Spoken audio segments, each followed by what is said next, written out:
Hola, soy César Cortés Vega. Estoy al frente del área de comunicación académica del posgrado de Artes y Diseño.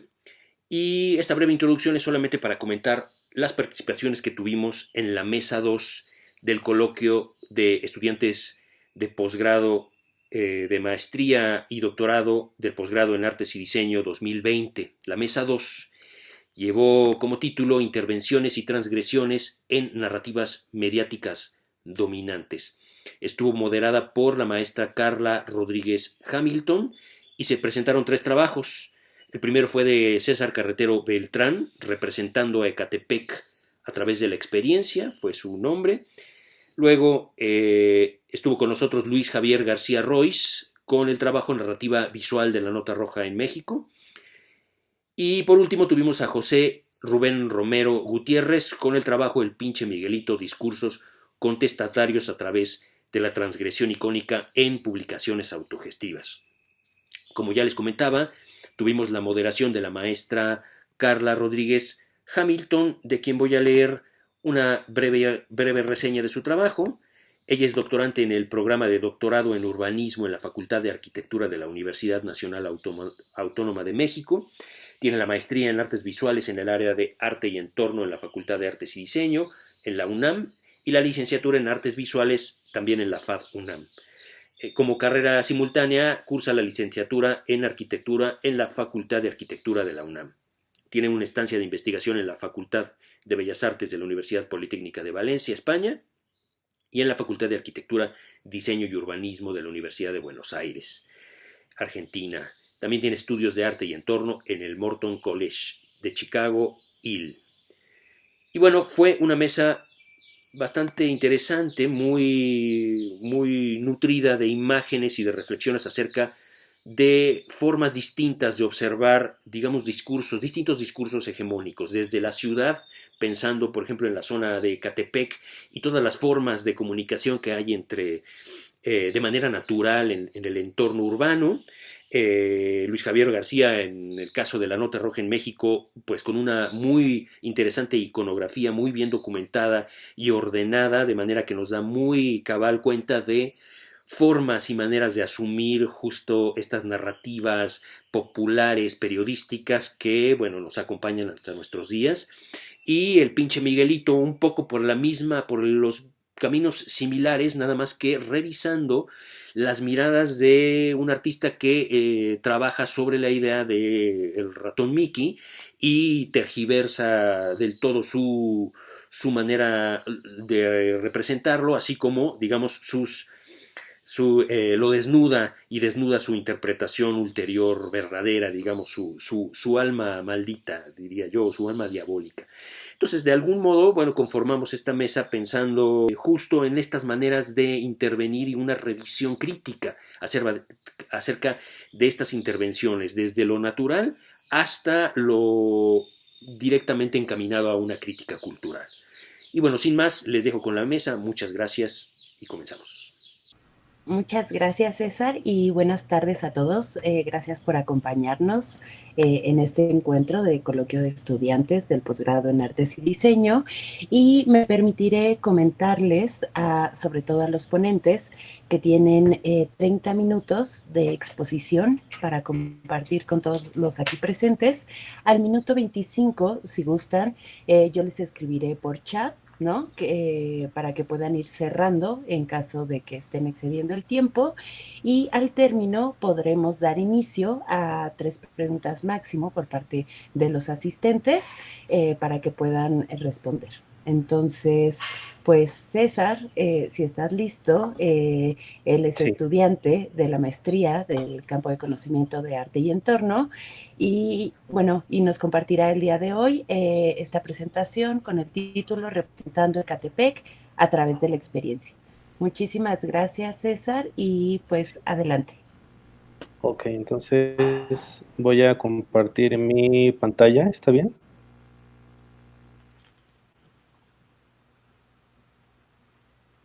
Ok, ¿ya pueden ver mi pantalla? Sí, ya se puede ver. Sí, Ok, ¿sí me escuchan? sí. Sí. Sí. Ok. Muy bien, entonces, como ya Carla me presentó, pues yo soy César Carretero Beltrán.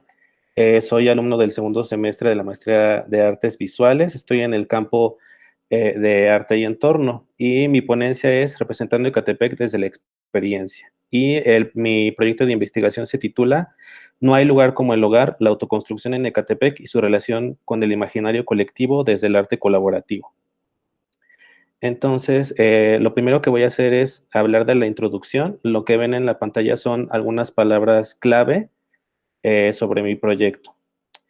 Derivado de los procesos de industrialización de la zona metropolitana de la ciudad, según el INEGI, alrededor de la década de los 90, los habitantes de Ecatepec ya superaban el millón de personas y para 2015 era la segunda entidad más poblada del país, solo por detrás de Iztapalapa.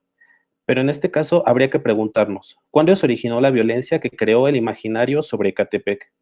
Según la página Inside Crime, fue en 2009, durante el sexenio de Felipe Calderón, que los índices delictivos aumentaron, presentando sus niveles más altos entre 2011 y 2015, época en que los pequeños grupos criminales de la entidad hicieron contacto con células de narcotráfico más grande, como los Beltrán Leiva o la familia michoacana, sumiendo a la entidad en la situación de inseguridad que continúa hasta la fecha y que el gobierno local y estatal no han podido o no han querido frenar. Se podría pensar que la violencia en el municipio se originó en las últimas décadas, pero esa aseveración podría ser errónea.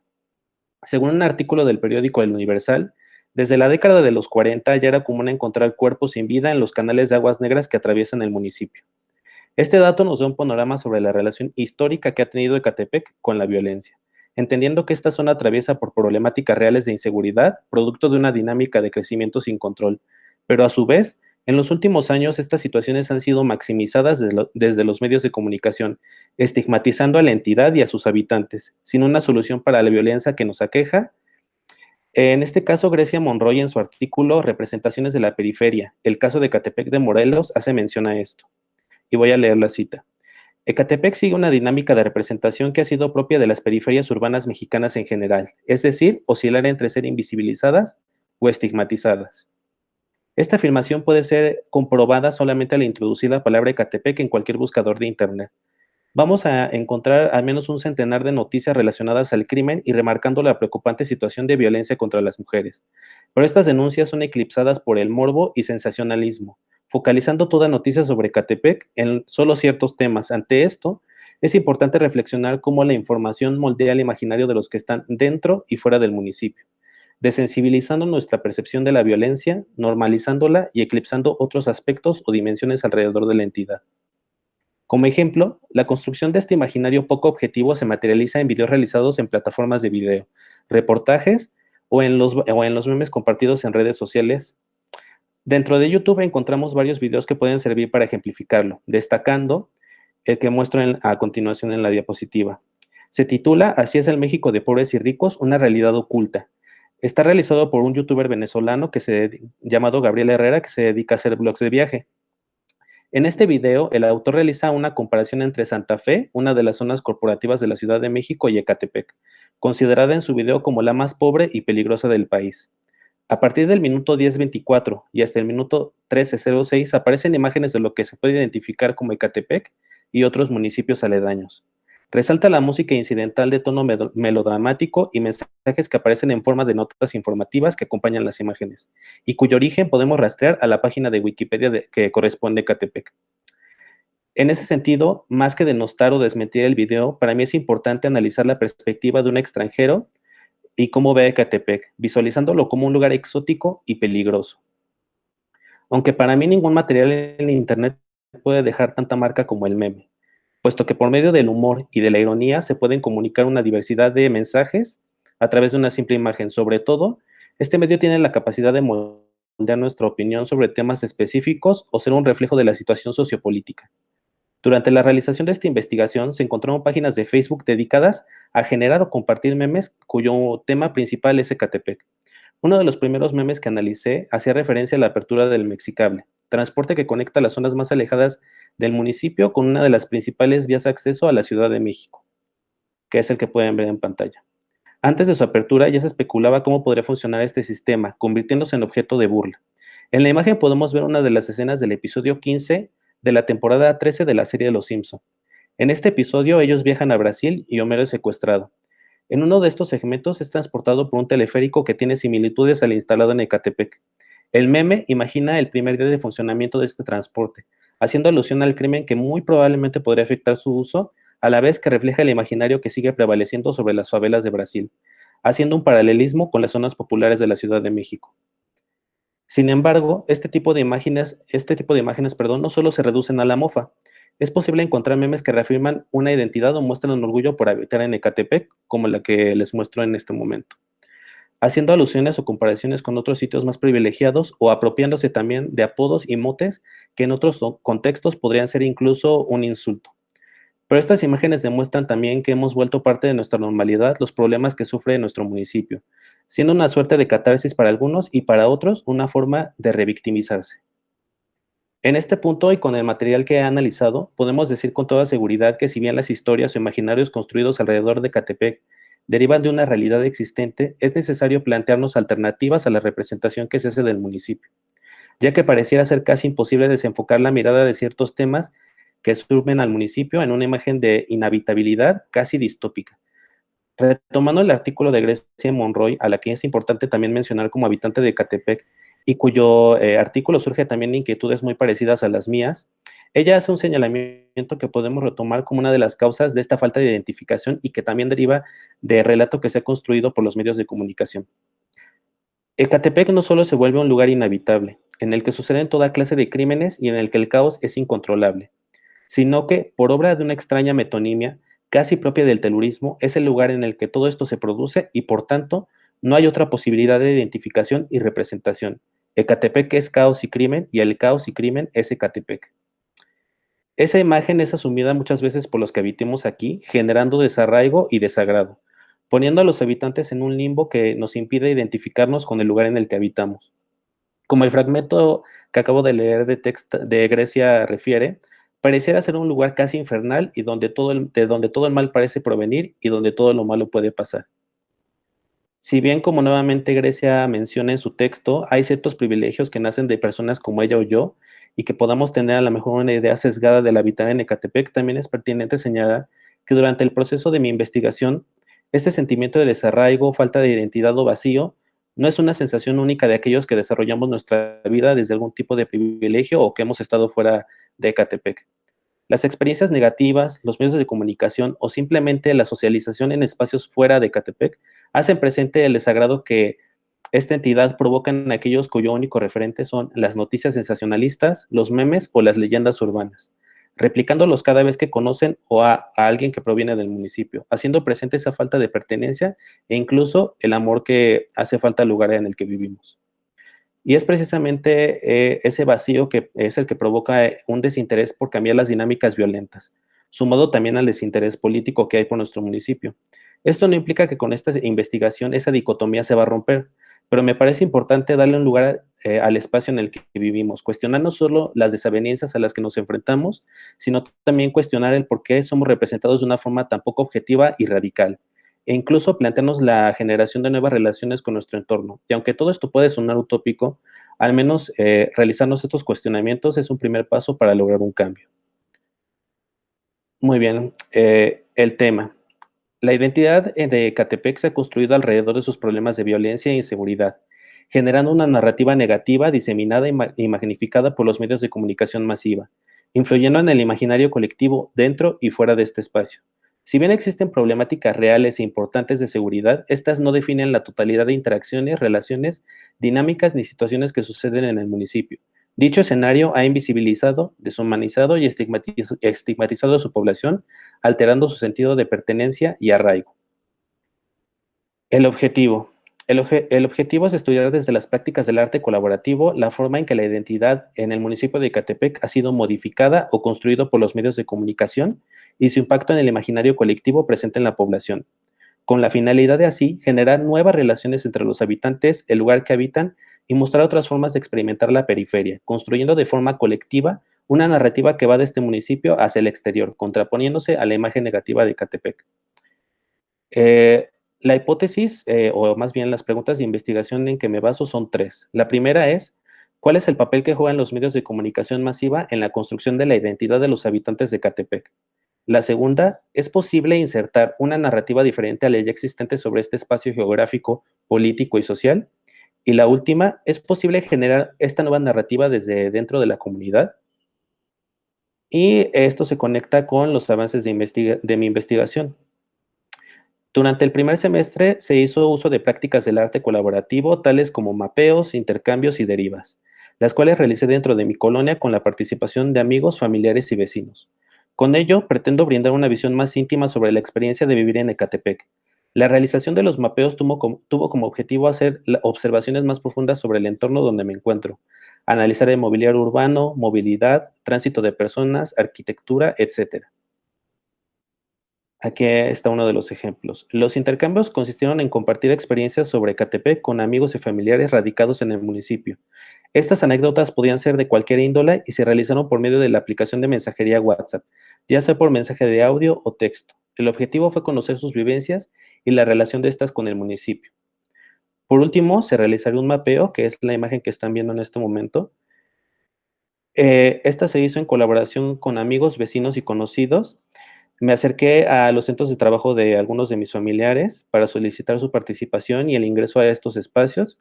En específico, lo realicé en el módulo del INE que está en mi colonia.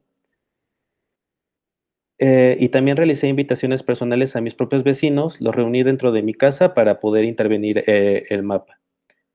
Y la única instrucción que se les dio a todos en este sentido fue llenar el mapa de experiencias, anécdotas o frases que tuvieran una relación directa con Ecatepec. Eh, la segunda parte de mis avances de investigación eran hacer intervenciones en el espacio público. A partir de estas intervenciones in situ, se buscaba hacer partícipes a las personas de la colonia Valle de Anáhuac en Ecatepec, que es donde vivo. Estos ejercicios constarían de murales públicos donde las personas pudieran expresar ideas sobre Ecatepec, detonadas por una pregunta o enunciado. Obviamente, debido a la pandemia actual, este ejercicio no fue posible realizarse. Y como consecuencia, las acciones a tomar que tomé fueron más bien en el espacio público virtual, haciendo uso de herramientas como Google Forms. Se invitaría a los habitantes de Catepec con acceso a Internet a participar en una breve encuesta realizada en la plataforma antes mencionada. Derivado de esta información y de forma tentativa, se realizarán las intervenciones en espacio público, plasmando ya sea las respuestas de esta encuesta o las gráficas que deriven del cotejo de esta información. La segunda parte de mi producción es AME o Archivo Memes Ecatepec. El meme como metalenguaje supone una forma de comunicación efectiva en las redes sociales, capaz de transmitir mensajes y modificar la percepción de aquel que recibe dicha información. En la última época, los memes son una parte importante en la conformación del imaginario colectivo y en el caso de Ecatepec son la forma de perpetuar estereotipos a la vez que construir la identidad del municipio. Dentro de las diversas redes sociales existen páginas y perfiles dedicados a la creación o difusión de memes que tienen como tema central al municipio. Originado de ello, la creación de una plataforma que clasifique, recolecte y analice estas imágenes me parece prudente en un momento histórico donde Ecatepec es uno de los lugares más polémicos dentro de la pandemia por el COVID-19. El AME surge entonces como una institución ficticia que tiene como interés archivar este material, analizarlo de forma académica y regresarlo a las redes donde se originó, pero con un nuevo enfoque. Conclusiones. Bueno, a partir de la pandemia se ha supuesto un giro a esta investigación. La interacción digital y la aplicación de las estrategias colaborativas en espacios de Internet surgen como una alternativa para hacer investigaciones que tienen como enfoque la interacción presencial. Si bien esto no sustituye a un trabajo de campo, las estrategias aplicadas permiten un nuevo enfoque en el manejo de la información obtenida hasta ahora, logrando una idea más clara del impacto de los medios en la identidad de los habitantes de Catepec. Pero en este punto de la investigación no podemos aseverar que sea concluyente. Por el momento se mantiene como una posibilidad la realización de estrategias de intervención en espacio público, aunque dicho plan de acción se mantiene al margen de la evolución de la situación actual. Y eso sería todo. Muchas gracias.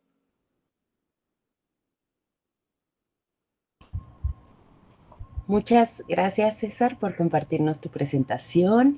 Y pues yo invitaría a todos los participantes de esta sesión, si gustan hacer sus preguntas, pueden compartirlas por el chat, por favor.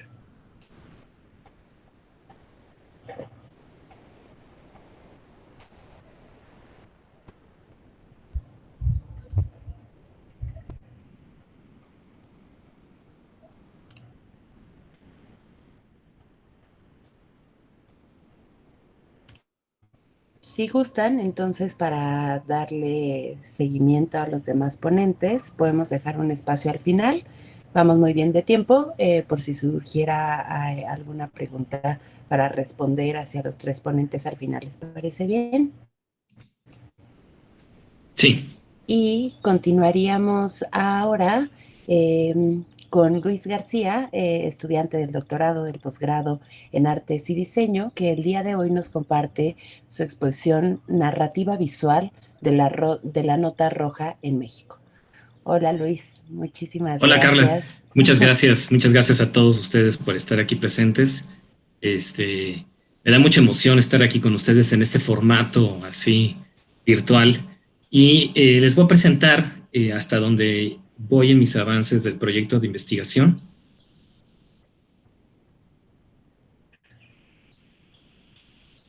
¿Sí se alcanza a ver? Sí. Perfecto. Bueno, mi tema de tesis de doctorado es la narrativa visual de la nota roja en México, y este es el título de mi proyecto de investigación. Cuando yo entré al coloquio, mandé un título que era un poco diferente al título del proyecto de investigación para resumir, sintetizar un poco de lo que yo estoy haciendo en el proyecto de investigación, que es cómo esta narrativa visual fue avanzando o progresando históricamente desde que la revista Alarma, que esta publicación muy famosa en los años 80, en los años 90, hasta ahora con la utilización de las redes sociales. Les traje un poco un panorama histórico para describir un poco el proceso en el que estoy ahorita trabajando, que es la recopilación de información y digamos, juntar toda la investigación hemerográfica histórica acerca del progreso de la nota roja en México. La nota roja o el periodismo sensacionalista es desde casi de los orígenes de los medios impresos, desde que en Alemania y en Francia empezaron a publicarse las gacetas, se empezó a utilizar este lenguaje muy lleno de adjetivos, muy florido, como un lenguaje muy popular. Y después ya en México, a finales del siglo XIX, empezó a utilizarse en estos productos que todos conocemos, ¿no? El imaginario popular de José Guadalupe Posada, todas estas imágenes que él creaba con la técnica del grabado, representaba en estas hojas, no todavía como un diario, pero estas hojas informativas, utilizaba el grabado como una técnica de representación visual para narrar los eventos que sucedían en el México de finales del siglo XIX. Estas imágenes con estos adjetivos, con este manejo tipográfico tan grande, básicamente aquí era un juego entre la imagen figurativa del grabado, como por ejemplo esta mujer que está siendo manipulada por los demonios, cometiendo un asesinato, y la descripción del texto, que eran estas descripciones que causaban, digamos, un efecto en los espectadores, un efecto emotivo, que esa es una de las funciones de la nota roja. Ya mientras fue avanzando este discurso visual, empezamos a tener una serie de elementos un poco más complejos, una serie de juegos de imágenes muchos más definidos. Por ejemplo, estas imágenes del periódico Jueves del Mundo. Lo que empezó a hacerse mucho en la época del 1900, principios del siglo XX, es copiar mucho el modelo de los diarios estadounidenses. En Estados Unidos, dos diarios, el New York World y el New York Journal, empezaron una serie de, digamos, de batallas entre la publicación de la nota más sensacionalista del momento para vender. El periodismo amarillista empezó en esa época por una disputa que hubo entre estos dos diarios y un personaje que aparecía en los diarios, un personaje que tenía un vestido amarillo, y desde ahí empezó a llamarse el periodismo amarillista. En México, siguiendo un poco esta tradición, empezó a haber este tipo de publicaciones, algunas eran periódicas, otras eran semanales. Jueves del Mundo representaba aquí otro de las tragedias en la ciudad, y esta imagen donde ya se utiliza la técnica de la litografía, un proceso que detalla mucho más lo que se está viendo en la escena del crimen y la descripción del lugar. También esto es paralelo a los descubrimientos, por ejemplo, de todos los procesos criminalísticos, y ya con la fotografía en un principio empezaba ya a resurgir, pero todavía la imagen fotográfica no se veía plasmada en estos diarios. fue cuando ya la imagen fotográfica participa en la publicación de estas narrativas visuales, cuando la imagen explota, ¿no? El grabado, la litografía se dejan atrás y es la fotografía la que nos ayuda a crear estos escenarios. Estos escenarios aquí, por ejemplo, el jurado de la primera Miss México, que cometió un crimen, asesinó a su esposo y entonces se hace toda esta como puesta en escena, muy como los diarios y como los eventos estadounidenses que eran inspirados en estas imágenes con estos collages. Las técnicas de reproducción ya eran mucho más avanzadas y entonces introducía la técnica fotográfica en esta narrativa de la nota roja. Después, un periódico que fue muy importante en el desarrollo de la nota roja en los años 50 fue Magazine de Policía. Aquí vemos una doble página de un evento que causó conmoción en nuestro país, en la Ciudad de México, pero que también tuvo repercusiones internacionales. Es el caso del escritor William Burroughs, que él vivió un tiempo en México. Aquí cometió un homicidio, mató a su esposa en una especie de ritual a la de Guillermo Tell, juntando alcohol y drogas. Incluso ahí le dice el encabezado, ¿no? Un Guillermo Tell mató a su esposa. Y describe, ¿no? con este lenguaje formal, lleno de detalles anecdóticos acerca de la vida de este gringo loco, que después se convertiría pues, en el escritor que definió una época con el movimiento beatnik y con todos estos autores como Jack Kerouac, Allen Ginsberg. Ya en los años 60 es cuando esta narrativa se afianza mucho más con el desarrollo de la revista Alarma. Yo estoy analizando la nota roja, este progreso, digamos, discursivo, a través de un método hermenéutico, un método que analiza los antecedentes de este tipo de publicaciones, las variables que intervienen en la publicación de estos y cómo afectan al final al espectador, cómo regresan este ciclo hermenéutico. Ahorita lo voy a escribir en mi esquema de investigación, pero la revista Alarma fue la que catapultó, digamos, el medio, que creó incluso ya un lenguaje muy particular en México y que provocó ese tipo de denuncias. La imagen de las Poquianchis, estas hermanas, las hermanas Valenzuela que se dedicaban a la prostitución, a la trata de blancas en San Luis Potosí, fueron el evento que catapultó esta publicación, que Publicaciones Yergo originalmente tenía problemas financieros, problemas económicos, y al surgimiento de Alarma empezó a haber muchos más ingresos. La nota roja siempre está relacionada con la generación de ingresos, como la vamos a ver posteriormente ya con los productos que se están realizando ahora en este momento.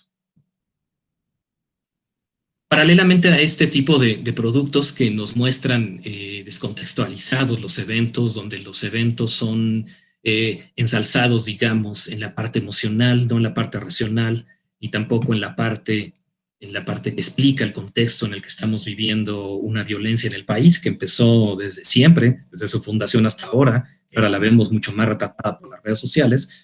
Estoy analizando también el trabajo de varios fotógrafos que a través de su técnica fotográfica, a través de sus estrategias discursivas, crean, digamos, como una especie de antídoto, una especie de respuesta contra esta sensacionalización en los medios de comunicación, que hace que la víctima se descontextualice, que se haga, digamos, un abuso del cuerpo en estas escenas del crimen. Y Enrique Metinides es uno de los fotógrafos más importantes en México. Metinides empezó en el periódico La Prensa, también estuvo trabajando en Alarma y posteriormente salió hacia las galerías en Nueva York, en Londres. Y esto fue por el tipo de fotografía que él tomaba. Él tomaba mucho el contexto en el cual sucedía el crimen, humanizaba un poco a la víctima, era una persona la que se veía retratada.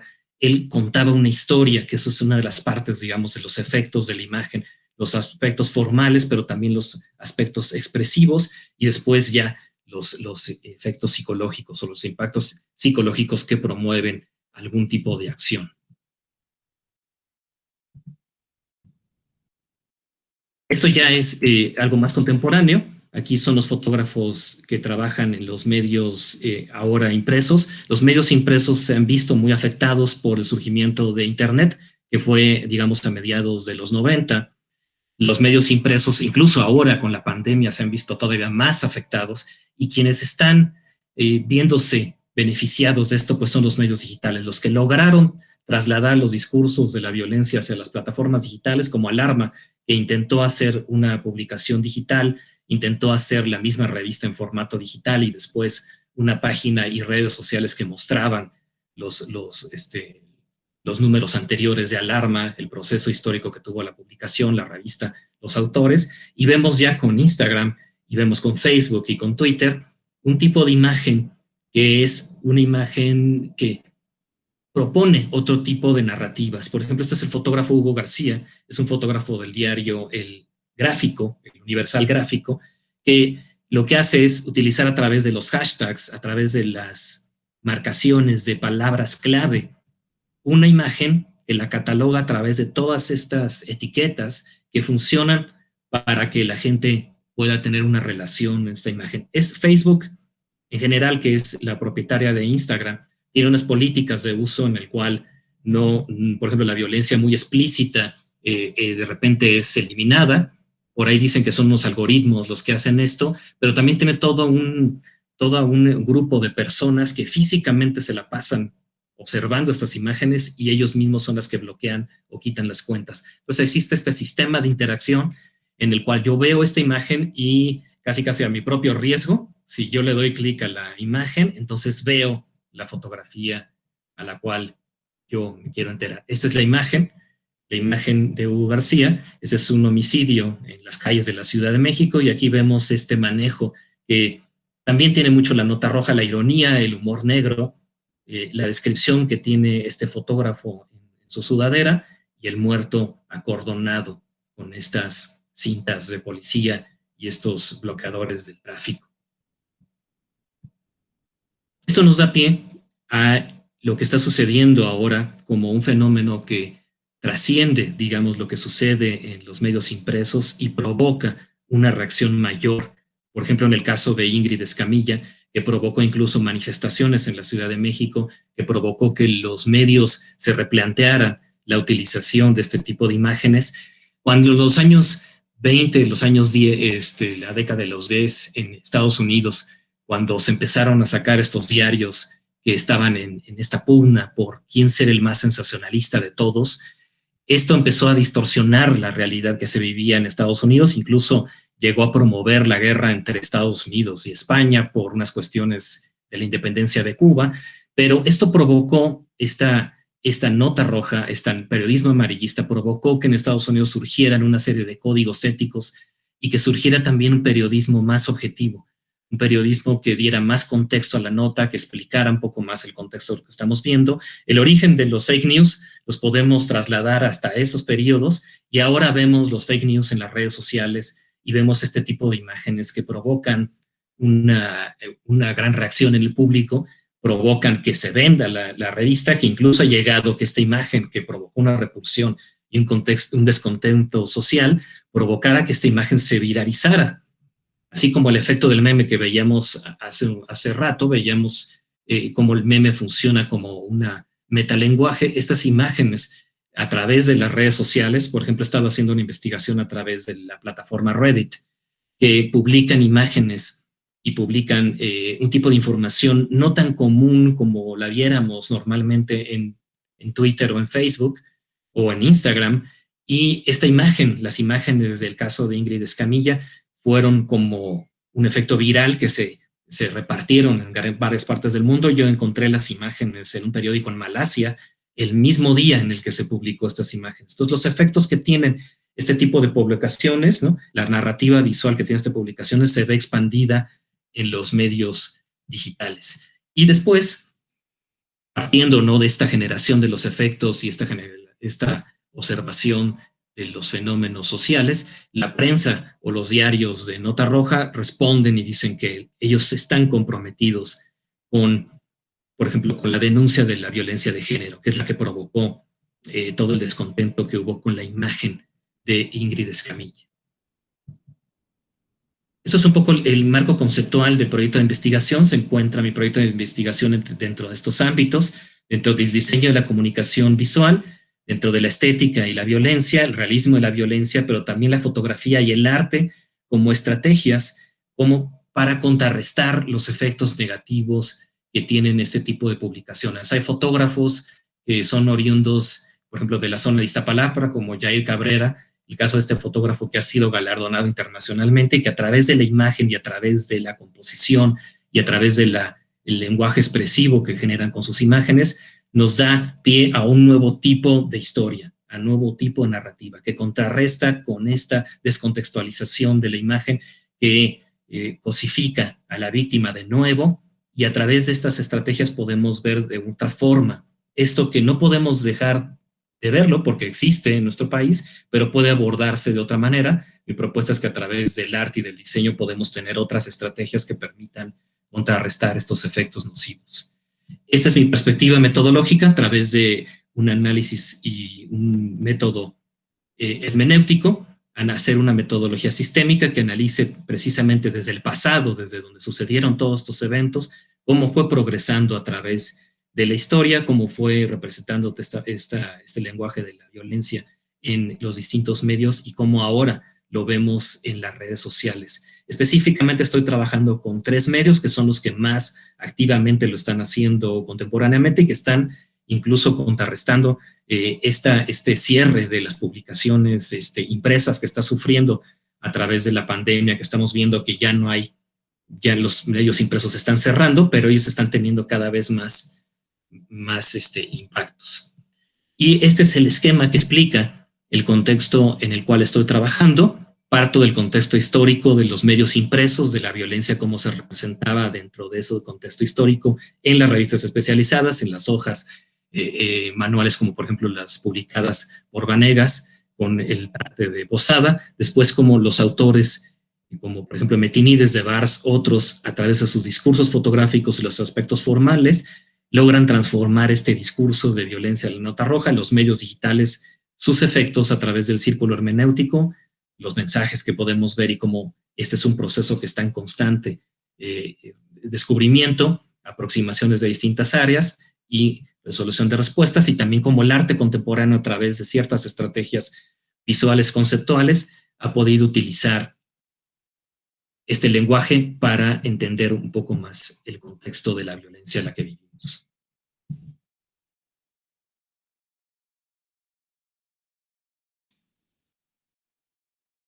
Esto es todo de mi presentación. Muchísimas gracias, Luis. Gracias a ustedes. Muchas gracias. Si están de acuerdo, podemos ir recibiendo las preguntas aquí en el chat y continuamos con el tercer ponente y al final pues ya damos lectura para que ustedes puedan responder. Entonces, presentaría a continuación a José Romero, estudiante de la maestría del campo de conocimiento e investigación en estudios de la imagen, con el título de la presentación El pinche Miguelito, discursos contestatarios a través de la transgresión icónica en publicaciones autogestivas. Muchísimas gracias, José. Cuando tú estés listo, podemos iniciar. Hola, ¿qué tal? Buenas tardes, ¿se me escucha? Sí. Sí. Sí. Bueno.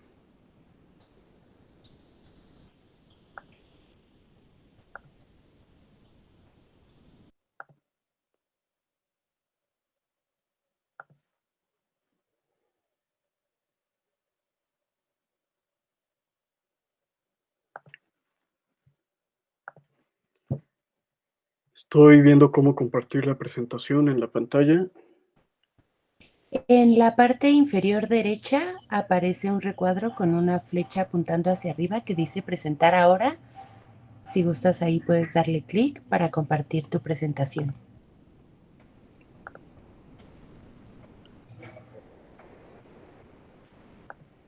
A ver, permítanme porque me aparece un mensaje que dice: no se puede compartir la pantalla.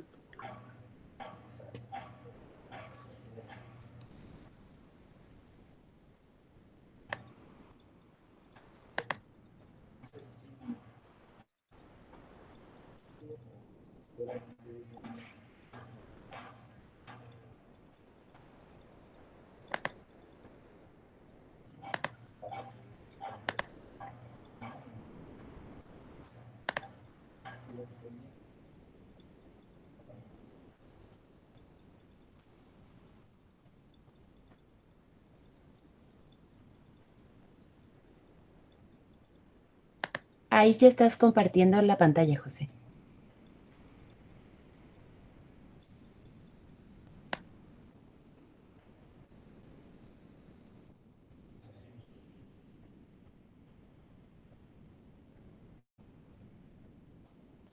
Listo, ahí ya está la presentación completa en pantalla.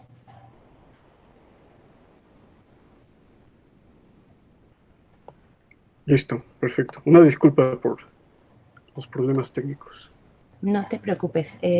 Bueno, te dejamos. Muy bien. Pues soy Rubén Romero, estudiante de la maestría en Artes Visuales, del campo del conocimiento, investigación en estudios de la imagen. En la maestría estoy presentando un proyecto titulado El icono mutante, discursos contestatarios a través de la transgresión icónica en publicaciones autogestivas. Ahora les voy a presentar una parte de esa investigación que está concentrada en un caso de estudio que es el pinche Miguelito, un icono mutante resultado de la transgresión icónica. Entonces, primero haré una exposición un planteamiento del problema que presenta algunos conceptos problemáticos, luego una hipótesis de cómo la transgresión icónica, y ya explicaré mejor qué se supone que sería, puede ayudar a combatir algún tipo de hegemonía de la visualidad, y finalmente haré un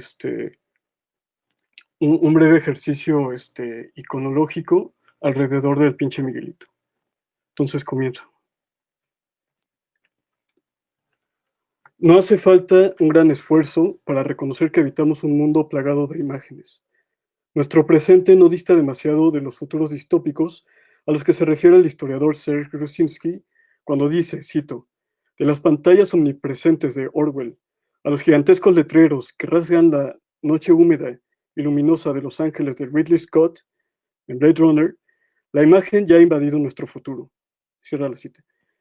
No cabe duda que el futuro es hoy, pues a donde quiera que vaya nuestra mirada, nos veremos rodeados por un mar de imágenes que nos acechan desde escaparates espectaculares y camisetas, imágenes que haciendo gala de colores brillantes y figuras atractivas, compiten por captar nuestra atención. Al mismo tiempo que nos entretienen y seducen, las imágenes se van incorporando a nosotros, formando parte de nuestra memoria y ubicándose como objeto de nuestro deseo, conquistando nuestra imaginación. Es precisamente por esta capacidad de la imagen, de instalarse como referencia de la identidad, del deseo y de los afectos, que su uso se ha sofisticado a lo largo de los siglos, desde las mágicas y religiosas hasta las más burdas imágenes publicitarias. Estas se presentan como el soporte más inmediato y fehaciente para establecer realidades dispares. Hoy esta competencia por la mirada va más allá de un inocente jaloneo corporativo, desde que la visualidad ha implicado el terreno en el que se han librado verdaderas batallas por las mentalidades y su filiación ideológica. Ya Grusinski señala que la gigantesca empresa de la occidentalización que se abatió sobre el continente americano, cito, adoptó, al menos en parte, la forma de una guerra de las imágenes que se perpetuó durante siglos y que hoy no parece de alguna manera haber concluido, cierra la cita. Esta empresa de occidentalización y dominación cultural que se lleva a cabo en el plano de lo visual ha sido conceptualizado por el investigador Joaquín Barrientos en el sentido de una colonialidad del ver, que al igual que la colonialidad del poder, del ser y del saber, es constitutiva de la modernidad y actúa como patrón heterárquico de la dominación, determinante para todas las instancias de la vida contemporánea. Por lo tanto, esta colonialidad del ver, explica Barrientos, debe entenderse como una maquinaria heterárquica de poder que se expresa a lo largo de todo el capitalismo. Podría entenderse esta colonialidad del ver como una especie de jaula de imágenes, en el sentido al que se refiere Grusinski cuando afirma que la colonización europea apresó al continente americano en una trampa de imágenes que no dejó de ampliarse, desplegarse y modificarse. ¿Cómo es posible que las imágenes nos atrapen? Ya se ha dicho que pueden situarse como objeto de nuestro deseo y como referencia para experimentar la felicidad o la divinidad. Finalmente, la imagen es poder. Ya lo dice Grusinski, con el mismo derecho que la palabra y la escritura, la imagen puede ser el vehículo de todos los poderes y de todas las vivencias. Hoy por hoy, La herencia colonial de una iconografía europea, principalmente de origen ibérico y católico, si bien sigue presente, se ha diluido, cediendo terreno a partir de la tercera década del siglo XX o antes a una visualidad imperialista gestionada desde Estados Unidos que opera en virtud de su proyecto político-económico. A través del mass media, el imperialismo se ha implantado en las mentalidades latinoamericanas a grado que ha monopolizado la administración de afectos y perceptos, por medio de controlar la visualidad en el deporte, en el sexo, en el arte, en la infancia, en suma, sobre todas las formas de socialización y existencia. Esta guerra de las imágenes, producidas por los operadores de la colonialidad que compiten por el monopolio referencial de nuestras formas de existencia, lejos de estar allá afuera, se ha infiltrado a los territorios más íntimos de nuestra vida.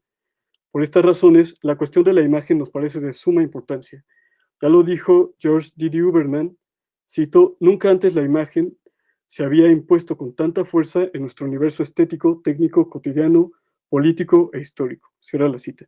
Como parte de la colonialidad del ver, hay imágenes que se han establecido con más fuerza que otras en el imaginario moderno, configurando verdaderos regímenes visuales y disciplinamientos iconográficos, que, diría Barrientos, forman parte de las gramáticas transculturales de la última globalización y de los discursos interculturalistas de la poscolonialidad.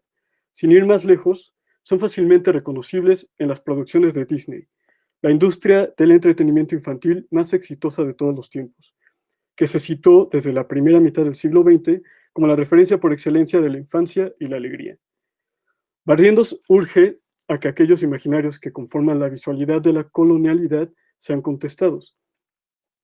Y es aquí donde planteamos que hay en las mismas imágenes enajenantes una latencia contestataria particular, por la cual es posible activar un sentido crítico en su lectura que permita desarticular el peso enajenante de estos imaginarios en el plano de la visualidad. Esta operación consistiría en atacar el núcleo identitario significante de las propias imágenes. Al transgredir formalmente la gramática que constituye los íconos, integrando a la representación otros elementos que alteran y corrompan su integridad significante original, es decir, su discurso. En este acto simple, que llamamos transgresión icónica, sería posible poner en crisis la densidad del discurso hegemónico de la colonialidad del ver.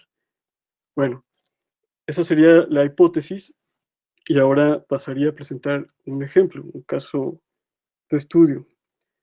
Ante el bombardeo de imágenes enajenantes protegidas por el copyright, existe una guerrilla que se desarrolla debajo del espectáculo superficial del mundo contemporáneo, en los escenarios de las subculturas. En medio de una polifonía de reclamos sociales por los derechos LGTB, por la lucha feminista, por la resistencia al capitalismo, un grupo de fanzineros distribuyen sus dibujos de gráfica sucia al margen de la homogeneización cultural. Dentro de esta atmósfera venenosa, el inocente Mickey Mouse muta y se deforma. Sus miembros se abultan, su cara se derrite, queda apenas reconocible hasta convertirse en el pinche Miguelito, personaje mezquino, ojete, mala onda, representante de los efectos de la alienación, de la psicosis colectiva, de vivir en una sociedad inundada por problemáticas que creemos siempre ajenas. El pinche Miguelito es protagonista de múltiples fanzines creados por Miriam Gómez, alias el pinche barrendero, donde el roedor, arquetipo de la virtud, aparece transfigurado, volcado sobre su vanidad, develando al ególatra, al abusivo, al ensimismado. El pinche Miguelito es un icono mutante, producto de la transgresión icónica. Su característico aspecto conserva rasgos reconocibles en los que es posible leer la presencia de otro icono basal que ha sido transgredido. Mickey Mouse está presente como prototipo en la característica silueta que dibujan sus orejas y su cabeza, en el marco negro que separa el pelo de su cara, en los guantes y finalmente los rasgos que le identifican como un roedor antropomorfo. Estos elementos constituyen los múltiplos comunes entre ambos personajes. Es a partir de esta gramática donde se reconoce que hay un icono alevosamente aludido. A estos elementos significantes se han integrado otros con el objeto de establecer un segundo significado, pues la transgresión icónica es más que la apropiación y alteración gráfica de los elementos típicos de una imagen, sino que al transgredir el icono por sus partes, se transgrede también su discurso. Esa es la intención formadora de la transgresión icónica, pues la imagen, en la medida en la que significa, es forma contenedora de significados que pueden llegar a suscitar múltiples niveles interpretativos. Operación en la cual la unidad mínima sería el signo, que según Paul Ricoeur es un vehículo sensible portador de la función significante. En el signo, comenta Ricoeur, se da una doble dualidad, una estructural, que en términos de Ferdinand Saussure se compone del signo sensible y su significación, mientras, en segundo lugar, se da una dualidad intencional del signo y del objeto designado, por una parte sensible y otra significante. Lo que es decir que el signo, por su cualidad sensible, expresa significaciones y gracias a su significación designa alguna cosa. En un segundo nivel de profundidad interpretativa estaría el símbolo, que Ricoeur identifica ahí donde la expresión lingüística se presta por su doble sentido o sus sentidos múltiples a un trabajo de interpretación. De manera que signo y símbolo son el barro con el que la transgresión icónica incide en la significación ulterior de la imagen, pues al ubicar una cierta gramática la desmantela conservando ciertos elementos significantes cuidadosamente discriminados de un todo, para formular una nueva imagen, lo que resulta en una constelación de signos que expresan un nuevo texto. Sin embargo, la parte esencial de esta operación sucede cuando en la medida en la que contraponen elementos contradictorios o paradójicos, se pone en marcha una especie de dialéctica que tiene como fin cuestionar un estado previo de significación. Sin embargo, para que este proceso sea plenamente realizado, hace falta un intérprete, pues como dice Ricoeur, es el trabajo de interpretación el que suscita la estructura intencional de significación. Más allá de estas primeras impresiones, hace falta revisar con atención la manera en la que se dan estos procesos, para entender con mayor claridad la forma de operar la transgresión icónica. Por ejemplo, una vez que se argumenta que su finalidad es afectar forma y fondo en su conjunto, de manera que el significado intencional original se vea afectado por medio de una operación dialéctica desterritorializante reconstructiva, tendríamos que aceptar que este tipo de accionamiento no se da en todo tipo de reinterpretación, pues la ausencia de la condición dialéctica terminaría en una modificación simple que no afecte la continuidad de la estructura interpretativa. De forma que la transgresión icónica se distinguiría de ciertos usos y apropiaciones de la imagen, donde si bien sucede una alteración, por decir, en el estilo gráfico o en el sentido gestual de una cierta imagen, esta modificación no implicaría un reto en el nivel discursivo. Aquí se puede intuir una especie de condición crítica característica de la transgresión icónica, que se daría en el plano político de las imágenes y que implica un entramado de correlaciones y contextos ideológicos presentes en un discurso. La condición dialéctica excluye, por ejemplo, a la mofa o burla que se hace de una persona en las caricaturas que aumentan y exageran sus rasgos característicos. Tampoco está presente en los casos en los que el icono es usado tal cual, sin modificaciones integrales, recontextualizado, sin que se altere la continuidad de su lectura original. La transgresión icónica elabora en el icono mutante una confrontación celular o inclusive molecular que se da al nivel estructural del organismo significativo. Tal vez para hacer énfasis en esta condición es que hemos querido identificar a este fenómeno con el apelativo de transgresión. Pensemos por un momento, ¿qué es transgredir? Siempre que haya un orden de las cosas, existirá la posibilidad de afectar ese orden, ya sea para mejorarlo o bien para destruirlo. Podría parecer a primera vista que la transgresión tiende al segundo caso. El diccionario define transgredir como el quebrantamiento o violación de un precepto, ley o estatuto. En este sentido, parece imposible explicar su mecánica sin hablar de lo establecido, aquello que implica necesariamente una materia susceptible de ser quebrantada. Esta naturaleza confrontacional explica por qué la transgresión es el instrumento innato de la rebeldía, que si bien deriva de la palabra agresión, el prefijo trans indica precautoriamente a través, es decir, la agresión, acto por el que se causa daño, se convierte en un medio. El qué vendrá entonces justificado con un para qué. Se puede decir, entonces, que no hay transgresión accidental, sino que se transgrede en busca de provocar una reacción. Si no hay respuesta en ausencia de un efecto, la intención de la transgresión se ve mermada. Es en este sentido que se transgrede un estado discursivo de los significados a través de la imagen. Sin embargo, esta operación bien admite otros calificativos: la imagen irreverente, la imagen subversiva, la imagen provocadora, la imagen distorsionada, la imagen profanada. Todas estas son hermanas en su vocación iconoclasta. Una vez dicho esto, cabe inspeccionar si la parodia que se hace de una imagen o su simple alusión irónica actúa en los términos críticos discursivos dialécticos en los que pretende incidir la transgresión icónica, o si se basta con ofrecer una interpretación humorística que no rompe con la continuidad de su lectura interpretativa. El fenómeno de la transgresión icónica se sumaría al conjunto de procesos complejos que el historiador Fritz Sachs denomina la vida de las imágenes, que resume la paulatina variación de los usos y lecturas de un ícono. Sachs plantea que las imágenes tienen significados específicos que difieren según las coordenadas culturales y temporales con las que interactúan, de forma que una imagen nace, se reproduce, cambia, muere y en algunos casos es capaz de resucitar y comenzar una nueva vida. Se dice entonces que hay metamorfosis cuando se modifica formalmente la representación de un ícono, pero este conserva su significado. En cambio, hay pseudomorfosis cuando los íconos adquieren nuevos significados distintos de los originales, o bien hay continuidad cuando el ícono permanece igual, tanto en forma como en significado. A través de la transgresión icónica, es posible imaginar personificaciones mutantes como la del pinche Miguelito, pues si Fritz Sachs una vez señaló que las imágenes tienen vida y son capaces de morir e inclusive resucitar, ahora proponemos su mutación infecciosa, que abre su propia vida interpretativa en cuanto que constituye otra imagen, una nueva, diferente de la que ha derivado. La transgresión icónica sería, pues, una forma consciente, beligerante, irreverente y alevosa de alterar una imagen y desfigurarla sin que deje de ser reconocible para subvertir directamente su significado.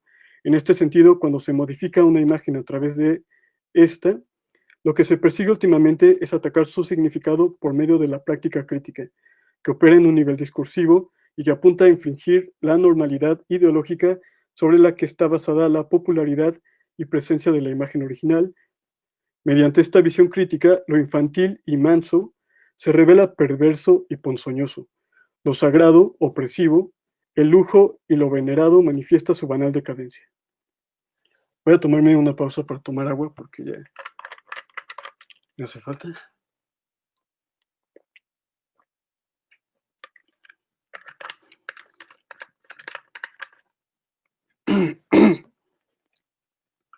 Bueno, por otro lado, falta abordar el tema de su interpretación, que es finalmente el que activa y cierra el ciclo de su concepción. ¿Cómo aproximarse a él para desentrañar sus profundidades? El doctor Fernando Zamora, autor del libro Filosofía de la Imagen, señala que la fenomenología hermenéutica, tal como ha sido desarrollada por Hans-Georg Gadamer, es una herramienta poderosa para tratar estas cuestiones, junto con otra variedad de métodos desarrollados ex profeso, como la iconología. ¿Qué lectura se puede hacer alrededor del pinche Miguelito? A primera vista, lo que para Panofsky sería una mirada preiconográfica, veríamos un dibujo en blanco y negro que carece de toda intención de belleza canónica. Al contrario, francamente, se trata de un dibujo que se percibe intencionalmente feo, a través del uso recursivo de la desproporción y de una serie de elementos gráficos que nos señala esta intención. Narices en zigzag,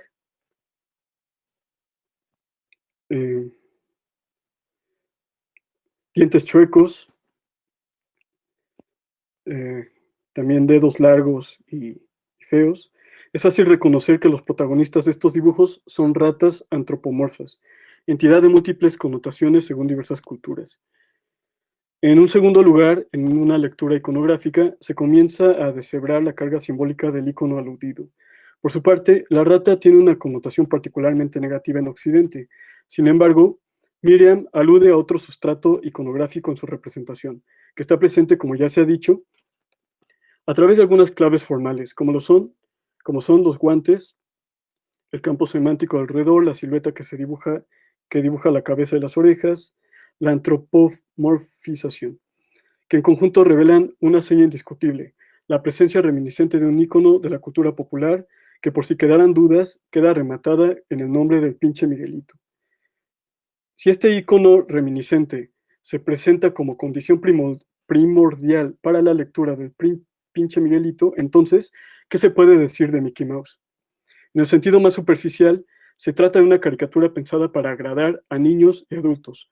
Es una personificación animal, un teriomorfo o roedor antropomórfico que muchos recordamos como protagonista de cuentos infantiles como Juan y las habichuelas mágicas, El príncipe y el mendigo o como Mago en la película de fantasía. Ya Dorfman y Matelart señalan la manera en la que Disney asigna al carismático ratón un balance ideal en sus virtudes. Cito, este perfecto adulto en modelo reducido, este niño detectivesco, este paladín de la ley y la simpatía, ordenado en sus juicios y desordenado en sus costumbres, ejemplifica la síntesis y simbiosis que Disney quería transmitir inconscientemente. Cierra la cita. Al tiempo que es el emblemático personaje del gigante de la industria del entretenimiento global, se ha vuelto también el representante por excelencia del imperialismo, llegando a tener la misma carga significativa que la propia bandera estadounidense, connotación que le ha valido su uso intensivo en incontables alegorías de la opresión y del proyecto bélico y explotador del voraz imperio que mira al mundo con una cínica sonrisa. Véase a Bansky o a Rubinstein o a Rubén Ortiz Torres, por nombrar algunos. Estos ejemplos forman parte de la imagen archivo propia de Mickey Mouse, contenedora de relaciones que se extrapolan en tiempo y espacio, donde el personaje por sí mismo, sin necesidad de alguna alteración formal, implica una variedad de connotaciones que para captar es necesario valerse de un contexto que acabe de situar la intención de su representación en cada caso particular. En cambio, el pinche Miguelito, en tanto que es un icono mutante, no depende propiamente del contexto para poner de manifiesto la intención del autor, sino que la operación dialéctica significante está ya integrada en su conjunto molecular, donde se aprecia un juego de contrastes sobre la ya referida base prototípica donde se alcanza a traslucir el ratón Miguelito. Finalmente, una lectura iconológica implicaría un correlato social e histórico para el cual se tendría que considerar que este personaje vive en los fanzines. Ya lo dice Didi Huberman, las imágenes no son solo cosas para representar, son ellas mismas cosas que están al extremo de nuestros cuerpos. Cierra la cita. Las imágenes en tanto cosas son más de lo que representan. La experiencia por la que accedemos a su encuentro implica considerar su soporte físico, material o virtual, el fanzine o la publicación artesanal autogestiva como medio de expresión, si bien ligada a las artes gráficas, conlleva una política y una historia de la contracultura, en algún momento asociada al pensamiento anarquista o punk, de forma que el mismo sustrato es parte del texto. Forma es contenido, el medio y su distribución implica la selección de una estrategia de circulación que se suma a una coherencia ético-estética del producto textual y termina de componer el mensaje en última instancia. En suma, el pinche Miguelito participa de una guerra de las imágenes, o de una guerrilla, que se distribuye, de imágenes que se distribuyen y se consumen ganando adeptos. La visualidad tiene códigos y las imágenes son conductoras del poder. La Miriam iconoclasta ocupa esa conductividad del poder en su contra. Si se concede que las imágenes han sido utilizadas para someter, engañar y controlar, no es difícil concebir una forma de resistencia enfocada a desmantelar y neutralizar esas mismas imágenes. Aquí yace un enorme desafío que los artistas enfrentan en la coyuntura de un mundo globalizado. La transgresión icónica es un fenómeno tan antiguo, quizás, como las imágenes mismas, que hoy enfocamos como parte del despertar y del reconocimiento de todas las imágenes como expresiones culturales, sociales, políticas, más allá de las artes visuales, en la coyuntura de una época ultravisual. Pues la imagen es un perdigón aún más inmediato que la palabra, el instrumento por el que se establecen ideologías y políticas. La guerra de las imágenes es una guerra por la imaginación y finalmente por lo real, donde el icono mutante aparece para ayudarnos a discernir ese lugar, que en palabras de Huberman es el lugar donde arde la imagen, el lugar donde su eventual belleza reserva un sitio o una señal secreta, una crisis no apaciguada, un síntoma, el lugar donde la ceniza no se ha enfriado, cierra la cita. Quizás esa sea la verdadera pedagogía que aporta la transgresión icónica para combatir efectos como el de la colonialidad del ver, que tiende que, que en palabras de Barriendo, que tiende, en palabras de Barriendo, a una nueva transmodernidad visual. Esta guerrilla ya ha empezado hace tiempo y su llama se mantiene aún viva en el ámbito de la contracultura, en la gráfica sucia que se reparte de mano en mano en los festivales de fanzine, donde a través de la práctica de una visión crítica puesta sobre papel por medio de la gráfica, es posible actuar en contra de los agentes iconográficos que perpetúan la colonialidad del ver, dislocando sus estructuras rígidas y abriendo camino a una mirada descolonial. Coincidimos en este sentido con la investigadora Rian Lozano cuando dice, refiriéndose a otros fanzines, cito, podemos pensar la visualidad como parte del proyecto colonial con todos sus adjetivos, racista, clasista, sexista, homófobo, y presentar a su vez este tipo de respuestas contemporáneas como un modo de visualidad descolonial, una efectiva práctica descolonial. Cierra la cita. Esa sería mi participación.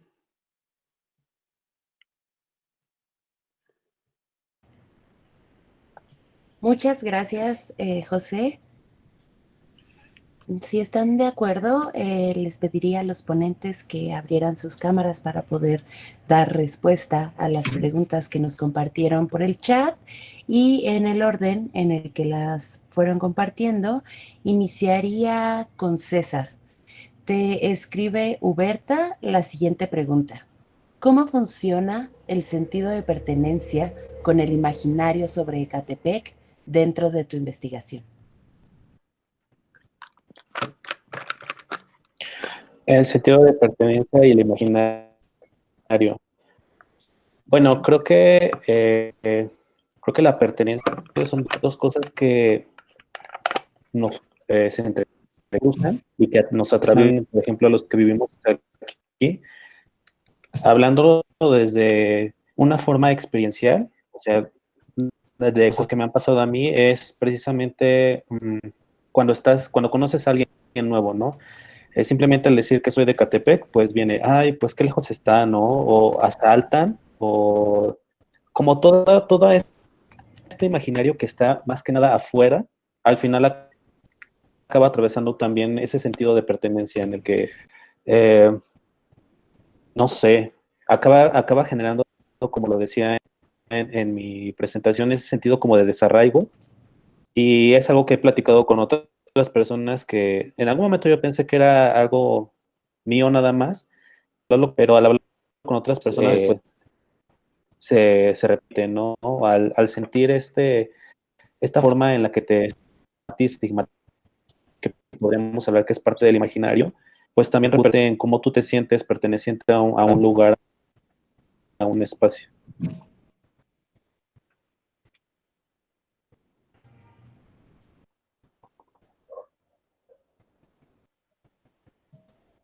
César. Básicamente eso. ¿Sí? ¿Me escuchan o se cortó? Sí, se cortó el final.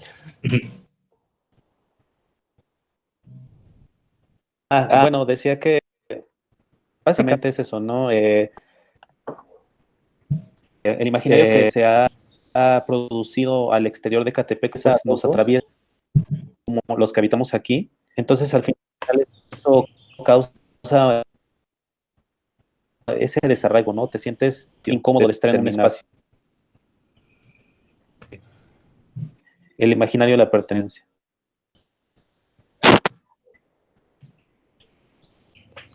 Muchas gracias, César, y gracias, Huberta, por tu pregunta.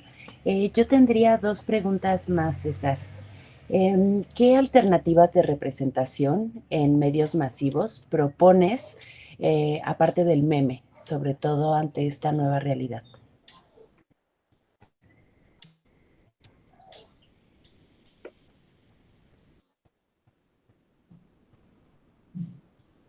Bueno, creo que tuvo problemas de conexión. Si gustan, podemos seguir con tus preguntas, Luis, y Sí, más Carla. tarde, si pues ya se restablece, continuamos. Bueno, nos preguntaron aquí en el chat, que creo que es justo, ¿no? Como tu tema completamente. Y preguntaban, ¿el subgénero gore alimenta actualmente a la nota roja o son fenómenos independientes? Sí, creo que son fenómenos complementarios. El cine que tiene estas características de una violencia explícita, de que el elemento fundamental, digamos, es la sangre, el mismo significado de gore, alimenta la nota roja y la nota roja se alimenta también es este círculo otra vez de influencias y de efectos. Hay una escritora y periodista, Sayak Valencia, que incluso ella lleva un nivel más allá y le llama capitalismo gore a precisamente este ambiente en el que la muerte, el cuerpo humano se convierte en un objeto de mercancía. Entonces, esta violencia que vemos cotidianamente en todos los ambientes, ¿no? Lo que comentaba César en Ecatepec, o lo que comentaba en Iztapalapa o en otras zonas de la ciudad, el cuerpo se convierte en una mercancía y el gore lo que busca solamente es la exhibición, ¿no? La transmisión de sensaciones sin un raciocinio más allá, ¿no? Sino simplemente mostrar lo asqueroso, la estética de lo grotesco, sin aportar algo más, ¿no? Sí está muy relacionado, incluso ha llegado a este nivel en el cual estamos viviendo esto, ¿no? El cuerpo como un objeto de mercancía. Muchas gracias Luis y Rubén Darío por realizar la pregunta. Huberta te pregunta si la perspectiva de tu investigación va o viene de la comunicación visual o del arte contemporáneo. Estoy haciendo esas relaciones de ambas partes. Evidentemente es un proceso de comunicación visual que estoy viendo, porque habla del diseño editorial, habla de los medios masivos de comunicación, pero hay algunas estrategias y algunas perspectivas desde el arte contemporáneo que pueden subvertir de alguna manera los efectos negativos. Pienso, por ejemplo, el trabajo de Teresa Margoles o el trabajo de Morris, que han utilizado la violencia, la han sublimado de alguna manera para contar una historia diferente dentro de sus contextos en los cuales ellos viven. Por ejemplo, Morris, que vive en la colonia, aquí en la alcaldía Gustavo Madero, que es una alcaldía compleja en cuanto a los límites del Estado de México y la ciudad, trabaja con los recursos de la violencia, trabaja con los objetos que se encuentra y transforma ese mensaje, utiliza esa iconografía de la violencia para transformar a un producto de comunicación visual. Creo que entre el campo de investigación que estoy llevando lleva a ambos lados y precisamente es una de las partes medulares del proyecto de investigación. Muchas gracias, Luis. También quieren saber si dentro de tu producción, perdón, de tu investigación existirá algún tipo de producción o es el análisis y la explicación de estos fenómenos. Te lo pregunta Itzel Palacios. Sí, claro, Isel, gracias por preguntar. Había pensado precisamente en la realización de algún proyecto de fotografía. He trabajado yo con la fotografía, con la gráfica también. Como estoy en el doctorado de la parte de diseño y comunicación visual, no es tanto una exigencia que creemos obra, pero posiblemente esto lo he discutido con Eduardo Acosta, que es mi director, que le mando un saludo, que está ahí presente aquí en este coloquio, sobre la posibilidad de hacer algo con la obra. Me gusta mucho la imagen de los discursos, por ejemplo, de las técnicas pictorialistas de algunos pintores y en la nota roja, como algunos fotógrafos que han hecho esto del norte, como algunos fotógrafos también de la Ciudad de México que han utilizado estas estrategias pictorialistas para dar contexto a la imagen. Si da tiempo, ojalá, sí, me gustaría hacer un anexo y también colocar obra. Creo que en la parte de comunicación visual y diseño, más bien es el análisis, sí, y explicación de los fenómenos, y no tanto en la producción de obra, pero estaría muy interesante poder hacer alguna conclusión a partir de todo el proceso de investigación. Muchas gracias, Luis. Esmeralda también nos compartió un comentario. Si me permites, doy lectura. Luis, mencionaste el caso de Ingrid Escamilla. No solo es el punto de la narrativa en las imágenes de ese crimen y la censura demandada por la sociedad para evitar la revictimización de Ingrid. Me parece interesante la narrativa que se construyó alrededor, con las campañas en redes por parte de artistas e ilustradoras presentando imágenes bellas de Ingrid. Creo que es un tema importante a considerar, las narrativas que se generan a partir de las narrativas de la nota roja. Si bien lo señalas, creo que puede abordar más. No sé si gustas compartir a lo mejor tu opinión respecto a esa campaña que se realizó, que convocaron en redes sociales. Sí, justo, y gracias Esmeralda por la pregunta, es muy pertinente. Justo en el trabajo que estoy haciendo ahorita del ensayo que entrego semestralmente, estoy hablando de la descripción de la violencia de género en la nota roja. Y justo es una estrategia muy eficiente, funcionó muy bien. Lo estoy comentando en el texto que estoy trabajando en el ensayo, que además permite ver y contrarrestar muy evidentemente, ¿no? Estos medios digitales, las reacciones son inmediatas, ¿sí? Lo que antes tardaba meses, años en manifestarse, ahora son inmediatas. Incluso siguen estando. Hace poco hice otra vez la búsqueda de Ingrid Escamilla en redes sociales, en Google Images y en varios buscadores, y salen estas imágenes bellas.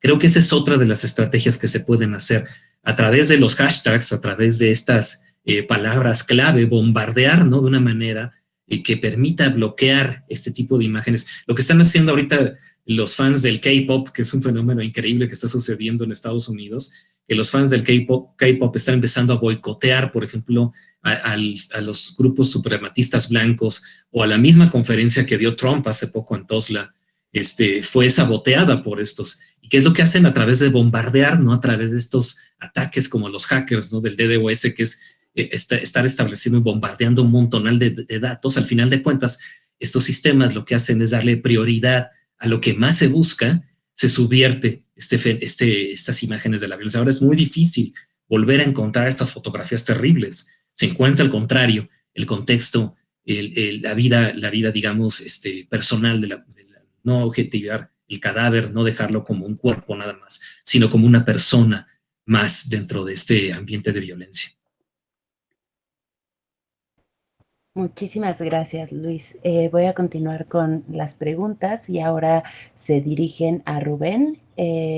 Nos comenta Itzel, me ha gustado mucho tu investigación, felicidades por la claridad conceptual que has logrado y la consistencia de tu discurso. También Esmeralda comenta, gracias por la ponencia, es decir, y ahí tiene una pregunta, ¿el efecto de transgresión es mayor al retomar una imagen que se ha vuelto un símbolo universal que al proponer un nuevo icono de autoría propia? Es decir, que no abreva de otra directamente. Piensa en South Park, por ejemplo, que ha logrado personajes icónicos y transgresores por sí mismos, aunque llegan también a tener sátira. Pues muchas gracias a Itzel por su comentario y también gracias a Esmeralda por su pregunta. Pues lo que yo puedo llegar a decir es que el punto de transgredir o de modificar un icono que ya goza de una presencia y de una relevancia como es Mickey Mouse, porque además, bueno, hablar de Mickey Mouse en términos de las imágenes de más media es como hablar de la Coca-Cola en términos de los productos, de los abarrotes, ¿no? Entonces, no es cualquier cosa, y es verdad que el punto de la transgresión icónica es como ocupar ese gran peso, esa carga, sobre todo esa capacidad de identificarse, de reconocimiento que tienen esas imágenes, que ya están muy bien implantadas en los imaginarios, en las visualidades globales. Decía Dorfman y Matelar también en alguna parte que Mickey Mouse llegaron a detectar que era más famoso que incluso el presidente de algunos países, o sea, en algunos lugares de Sudamérica y de África, la gente sabía mejor quién era Mickey Mouse que quién era su presidente o su alcalde. Entonces, justamente es ocupar ese poder de su reconocimiento para atacar a las mismas bases que soportan pues las estructuras ideológicas que están tratando de soportar esos imaginarios, ¿no? A Mickey Mouse ya se le han hecho muchas críticas, así como menciona esta Esmeralda, también en South Park ha salido Mickey Mouse, y es un capítulo muy gracioso, en donde Mickey Mouse sale con pues con un traje y una corbatita, y pues básicamente es monstruo corporativo, o sea, de verdad, no es un ratón, es una gran rata, que pues es un monstruo corporativo que con su voz simpática y su acento, pues no solamente oprime a muchísimos de sus trabajadores, sino que también ha participado en una dominación imperialista que ya todos conocemos, ¿no? La historia. Entonces, bueno, yo lo que diría es que sí es más efectivo ocupar un icono con tal fuerza, que proponerse hacer uno propio, ¿no?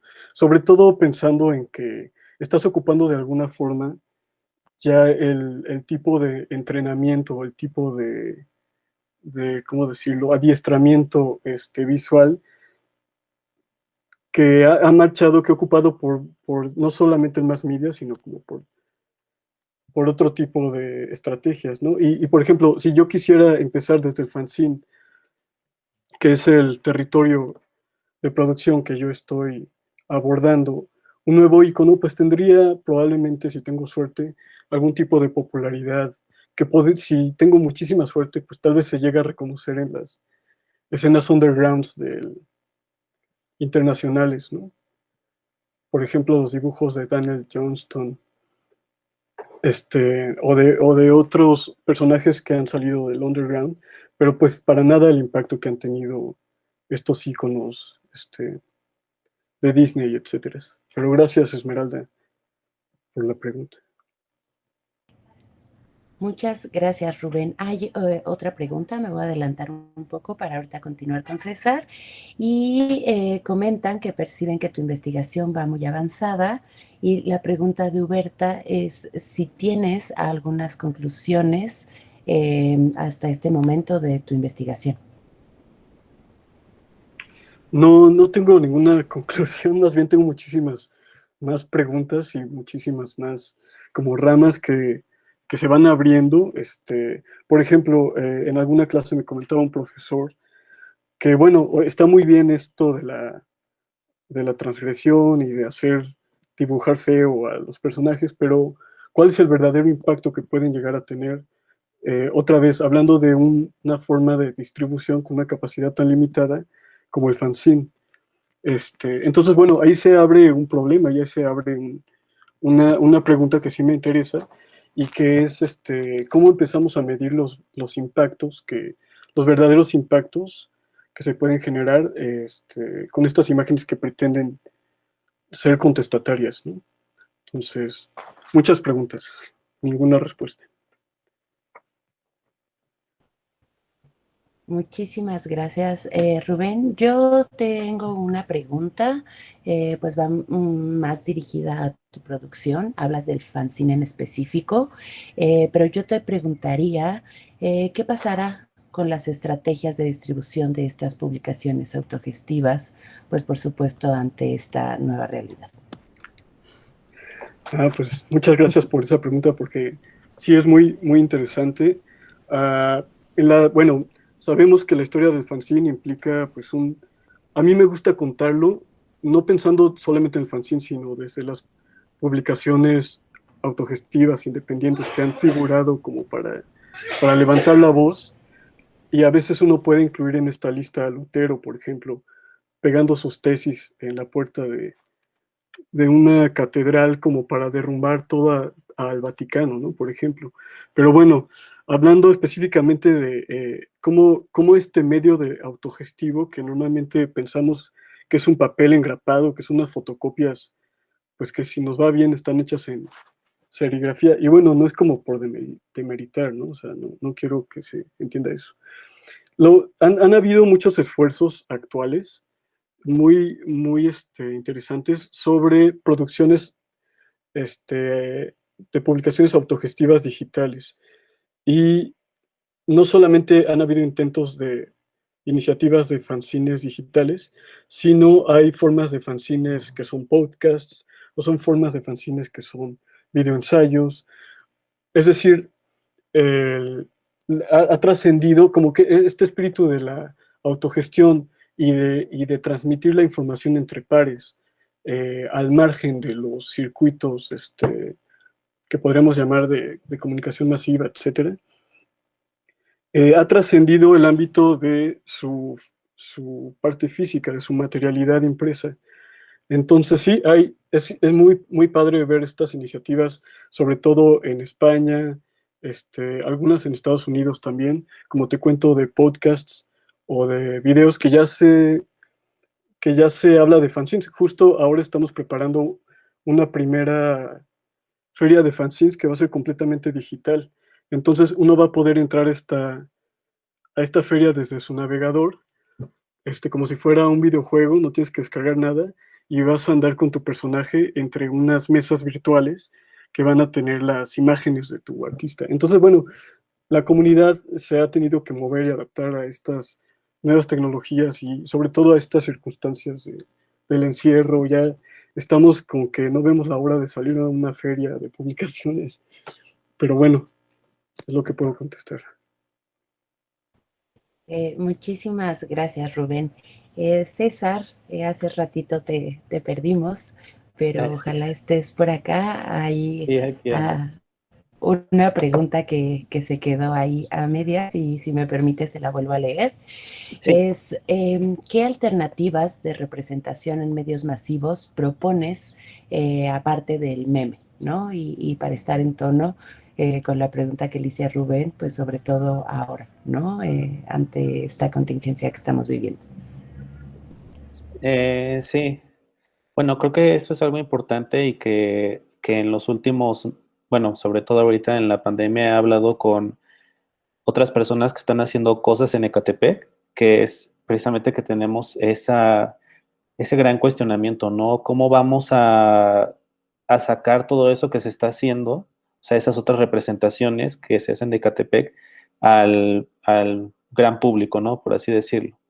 Entonces, pues, para mí sigue siendo pues sí, un dilema, cómo se va a hacer. En este caso, lo más que hemos pensado es precisamente organizarnos como creadores, artistas o como se le quiera decir, organizarnos, ¿no? Eso es lo más que hemos pensado hasta este momento, ¿no? De mi parte también es eso, como, porque veo que en otras partes como en ESA o otras partes de la periferia hay una organización más grande en la que todas estas producciones, todas estas otras visiones alternativas de la periferia están saliendo. Entonces, creo que para mí esa sería la mejor alternativa, nosotros autorrepresentándonos a partir de la organización colectiva, sobre todo de artistas, creadores, etcétera. Gracias, César. No, Itzel gracias a ti. tiene una pregunta, agradece tu presentación y quisiera saber desde dónde estás teorizando el uso de los memes como representaciones legítimas de la realidad. Bueno, más que teorizar en este momento, pues lo tomo porque son parte de nuestro día a día, ¿no? O sea, hay una gran influencia. No podría citar realmente un texto en el que me esté basando teóricamente para realizar esto, pero creo que más que nada han sido mis propios hallazgos. Algo interesante que he encontrado es estas páginas que únicamente se dedican a generar memes sobre Catepec, ¿no? Y puedes encontrarlos desde los que son bastante irónicos, otros que intentan no sé, como formar una especie de identidad, como el que mostraba el que dice, ni de la Roma ni de Nesa, de Catepec por naturaleza. O sea, creo que más que pensar que el meme es algo válido, al final es algo que está en el Internet, es imparable, sobre todo lo veo y me queda más claro a partir de lo que sucedió con el Hospital de las Américas, la producción de memes a partir de este hecho fue, bueno, explotó exponencialmente y creo que también eso, aparte de darnos una idea de lo que se piensa sobre Catepec, creo que también al final ayuda a construir esta idea sobre este espacio. Entonces, como lo digo, más que tener algo, un texto que esté teorizando sobre esto y que lo valide, creo que lo tomo porque es un medio importante al que no podemos ignorar, sobre todo su influencia pues en la mentalidad de las personas. Muchas gracias, César. Y por último, me gustaría preguntarte, ¿no? Nos comentaste en un inicio que tenías una propuesta de producción hacia el espacio público, hablando como de lo físico, y me gustaría saber, pues sobre todo en este contexto, si podrías identificar o compartirnos algunas diferencias, vaya como principales entre el espacio público físico y el virtual. Pues creo que la primera y la más obvia es que obviamente no todo el mundo tiene acceso a él. Si bien en el espacio público físico aún así es restrictivo y no todos tienen acceso a él, el Internet todavía se vuelve más, pues sí, es un filtro todavía más grande en el que no es posible alcanzar a lo mejor a todas las personas que se quisiera, ¿no? Obviamente hay otro tipo de formas en las que se pueden aplicar, como le decía, estas técnicas participativas, ¿no? Ahorita lo he hecho a partir de las herramientas que Google nos proporciona, pero creo que, pues sí, la diferencia es esa. Yo hubiera querido alcanzar más público, sobre todo en la colonia donde estoy, pero precisamente creo que ese es, pues sí ha sido uno de mis grandes problemas, ¿no? Que no, pues sí, a pesar de lo que se podría pensar que hay un gran alcance, pensando en este contexto en el que obviamente no todas las personas tienen internet, sobre todo en ciertas partes de Catepec, pues creo que eso es lo que lo ha dificultado y hace una clara diferencia en el que yo no puedo ir a estos otros lugares, sino que solamente lo puedo hacer a través de internet y de estas herramientas.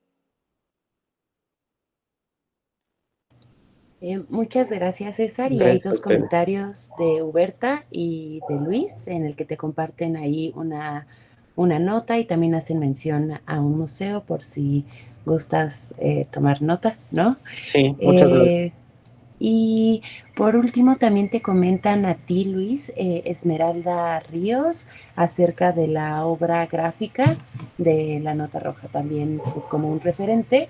Y yo Sí, tendría muchas gracias. una última pregunta para ti Sí. respecto a cómo están operando los discursos de La Nota Roja en estos medios digitales. Nos compartiste, pues, esta imagen y también como toda la censura que se hace en este tipo de plataformas. Y a mí me gustaría ver si estás identificando algún otro tipo de recursos, por ejemplo, como los hashtag, en donde Sí. se mantenga como ese discurso o vaya como lo abro a cualquier otro que hayas identificado. Sí, he identificado el hashtag como una consecuencia, digamos, de los grandes capitulares, de los grandes encabezados, que cuando el grabado de Posada veíamos el horroroso asesinato y después el alarma mató la violóla y todas estas hipérboles, ahora el hashtag ha resultado ser una herramienta muy poderosa, tanto para subvertir esto como también para propagar este tipo de imágenes. Y el hashtag funciona en múltiples sistemas. Esta idea de colocar el hipervínculo, que es precisamente símbolo, numeral y luego la palabra, es una estrategia que ha funcionado mucho para hacer viral un contenido. Afortunadamente se puede hacer para un uso benéfico, ¿no? Como por ejemplo lo de Ingrid Escamilla, que resultó ser un caso de éxito muy bueno, o lo que está sucediendo ahorita con los fans del K-pop, que es un fenómeno muy actual ahorita, que están bombardeando a través de otras plataformas, incluso TikTok, ¿no? U otras, que están funcionando como estas plataformas para poder establecer estos embates en contra del discurso hegemónico, patriarcal, de la violencia, ¿no? Esa es una, podría ser, y también la había pensado, hay otras como, por ejemplo, esta cuestión de la misma viralidad de la imagen, esta cuestión también de estas interfaces que permiten como ocultar de alguna manera las imágenes. Estoy viendo que ahora hay algoritmos que despixelizan la imagen. Entonces, cuando uno censura una fotografía con estas cuadrículas, Photoshop está desarrollando filtros que hacen lo contrario, pero está sirviendo también para ver qué imágenes son manipuladas y qué no, que también puede utilizarse como una estrategia para las fake news, para estas noticias falsas donde vemos descontextualizado, ¿no? Ahorita veo, por ejemplo, estos mensajes del narcotráfico, ¿no? Que se mandan entre ellos. Vemos de repente discursos que no se habían visto antes. ¿Son reales o no reales? ¿Cómo puedo identificar si esto es, de quién proviene, ¿no? Hay iniciativas, por ejemplo, el blog del narco, algunos otros sitios que están usando esto desde la época de Felipe Calderón, ¿no? Como una manera de mostrar ese México que a veces no queremos ver, o que no queremos hacerle caso y que nos distraen otro tipo de cosas como Chumel Torres o todos estos personajes que se dedican, que es precisamente otro tipo de estrategia, ¿no? El de vaciar el discurso, ¿no? En estas banalidades, cuando realmente estamos viendo otras. Es un discurso contradictorio. Yo he visto, por ejemplo, que la Nota Roja de repente hace cosas que no hace la prensa tradicional, como por ejemplo el periódico Metro, que salió el día de ayer, antier, con la portada que decía 20,000 muertos, ¿no? Mostrando así en números muy grandes ya el número de muertos que tenemos por la pandemia registrados, y ningún diario lo hizo, ¿no? Entonces de repente estaban enfrascados en Chumel y en otras discusiones, y de repente vemos que estos hacen eso. Es algo curioso, es muy inmediato lo que sucede, son fenómenos que tenemos reacciones al día, ¿no? Porque permiten a través de estas plataformas y del gran tiraje que tienen, tener unos impactos muy amplios. Muchas gracias, Luis. No sé si por parte de todos los participantes en la sesión tengan alguna duda, si no para poder ir cerrando.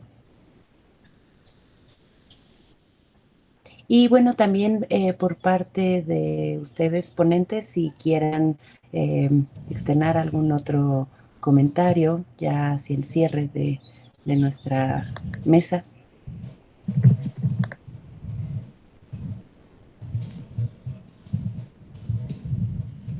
Muy bien, pues si no hay más comentarios y preguntas, pues yo agradecerles la invitación, sobre todo porque me entusiasma, ¿no? Haber participado en particular en esta mesa, donde abordamos diferentes problemáticas en medios masivos, y creo que el énfasis en mis preguntas fue ante esta nueva realidad, ¿no? Porque pues creo que son investigaciones, y más en su proceso, que se van a tener que mantener pues vaya, como muy receptivas, o como ahorita mencionaba Luis, ¿no? Como es inmediato y es mantenernos observando, ¿no? O sea, demanda esa continua observación, sobre todo en este confinamiento. Y pues gracias también a todos. No sé si César desee compartirnos algo al cierre, pero gracias a todos por su permanencia, y sobre todo por la oportunidad de interactuar, y a ustedes ponentes de compartirnos los avances de su investigación. Muchas gracias.